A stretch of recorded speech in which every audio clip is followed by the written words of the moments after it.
It's easy in hard times to complain. What have I been complaining about?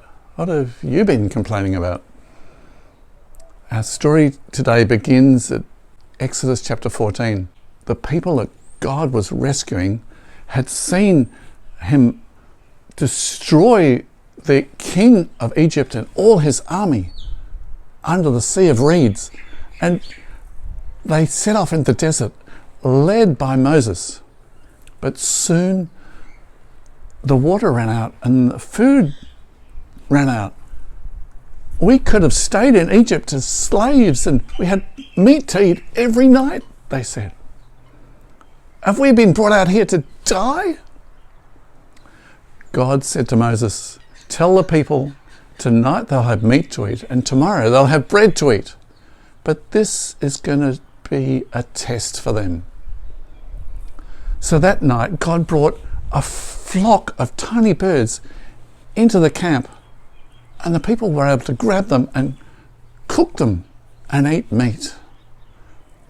In the morning, this mist settled on the grass, and when the sun rose, all that was left was this white flaky substance. What is it? And they tasted it. It was sweet manna. What's it? And then God said through Moses, tell the people each day to collect enough for the day. Don't save any for the next day. But some people had what they had for the day and kept some for the next day. And when they looked at it, it's all maggoty and it smelled awful. God said, on the sixth day, I will provide double the amount of for you to eat. And sure enough, on the sixth day, the people were able to collect enough for the sixth day and the seventh day. So they didn't have to go out on the Sabbath. But some people went out and said, where's the God said, will these people never trust me? He said to Moses, collect enough for a day's meal and put it in a jar and keep this to remind the people of how I looked after them as I led them through the desert.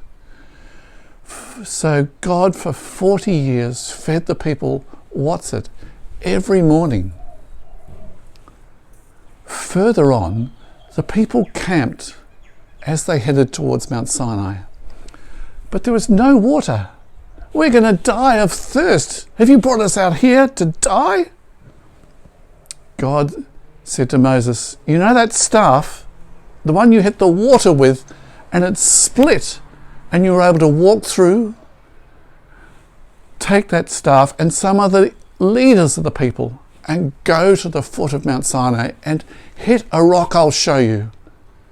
So Moses took some of the leaders of the people and he hit this rock that God showed him at the foot of Mount Sinai, and water gushed out. And it was enough for all the people and all their animals to be satisfied. What's God doing to satisfy you in these hard times?